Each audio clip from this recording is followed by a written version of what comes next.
Nó còng thì sao vậy? Thế ai đừng không? Hãy bạn cái tôi ta cái ta mà vì nào thì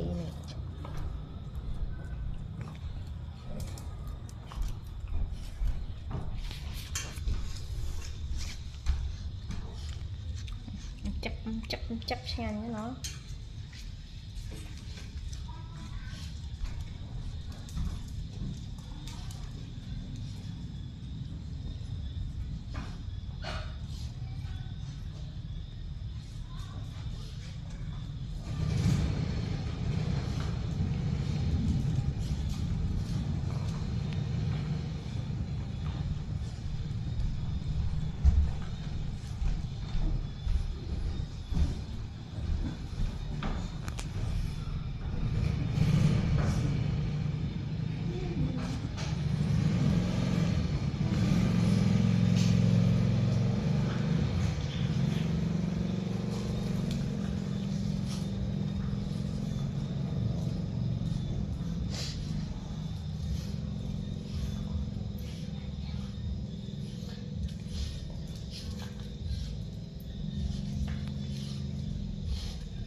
Mình cho xoay hả? Rồi.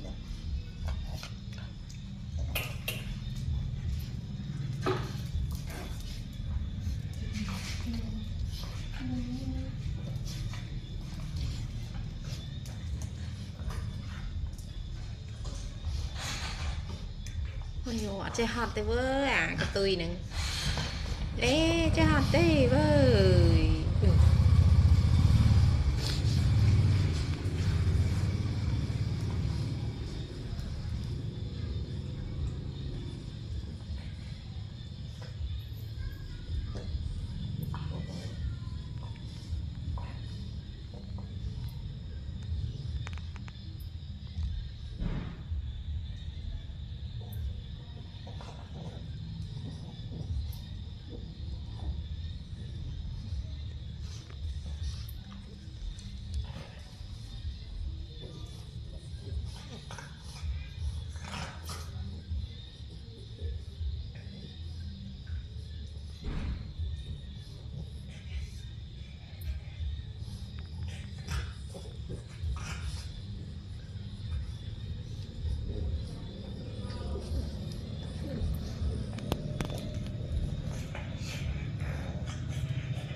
Hot đấy nè, bị bay tia nè. Cái ta đau này cát với cái tôi nè.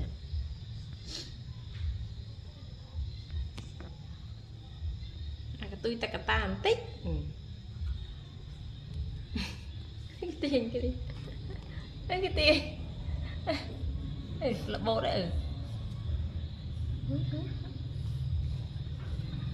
Ôi giờ lạnh cái nền nào bỏ phone này.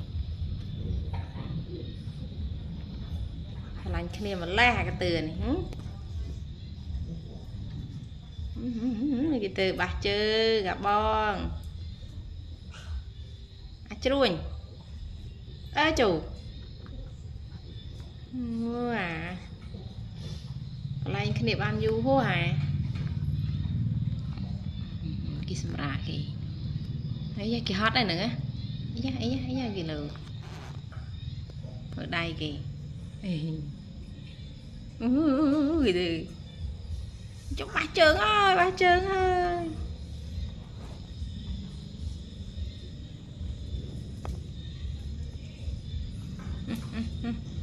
cái này cái tôi nó chứ đâu phải đằng.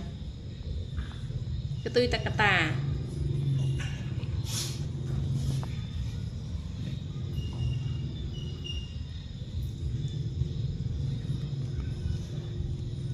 Hot đâu? Ê, hot đâu? Tên hot thì với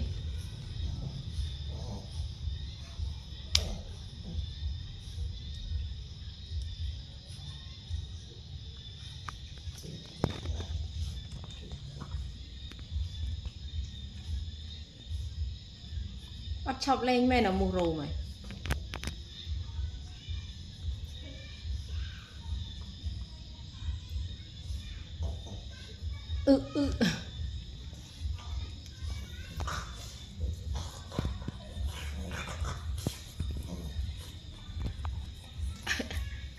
hơi lạnh vô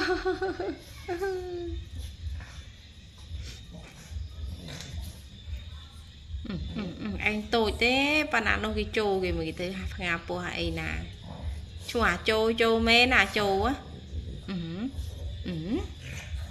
ô nó bị lời kìm đòi con anh pan rầy ý da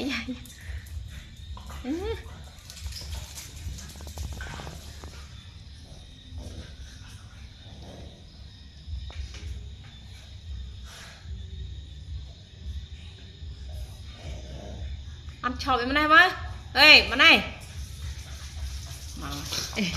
bạn ơi hạt ơi đó cho cái này này bạn này lượn nó hạt đây lượn này này bạn này có một trâu mới xem ăn chọc tiền rồi bà va chọc sân bàn hạt đây có hạt đây à chú cho em đây mở hà mở đây ra xiêm đây nào một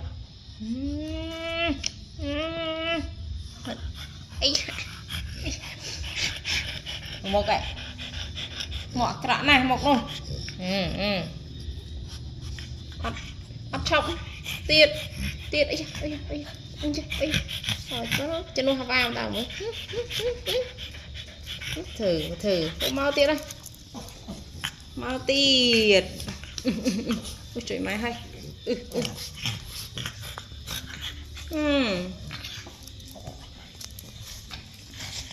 cho cái này lâu rồi nhưng mà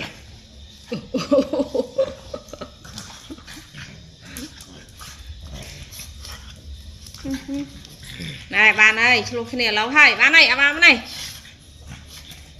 đưa đến luôn từ này